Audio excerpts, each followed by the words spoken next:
and welcome to this month's sales tip, the sales tip for July 2012. My name is Tim Royds and I'm director of Highclear, a company that provides sales consultancy and sales training services both in the UK and internationally, but focus purely on the B2B sector.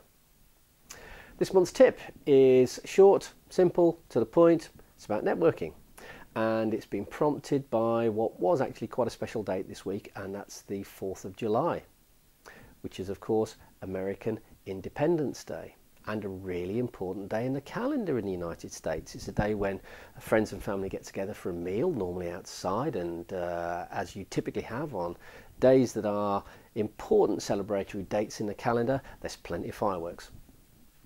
I thought it'd be a nice idea to send an email to my friends and close contacts over there, simply wishing them happy 4th of July, have a great Independence Day. Everybody replied back, some people with quite long emails updating me on what they've been doing since we last spoke. A couple of people even suggested that we got together for a beer, either next time in the United States or they're working over here, which of course is always a very welcome suggestion. Now, my motivation was purely social. I thought it'd simply be a nice thing to do. But it's made me think, and it's made me think about people I know from other countries, business contacts I've got in other countries, and it's made me wonder, I wonder what day in the calendar is equally important for them. Here's a couple of examples for you. 26th of January.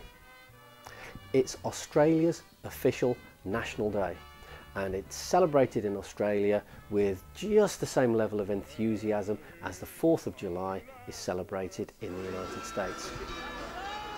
In France, 14th of July is Fête Nationale, which you and I probably know better as Bastille Day.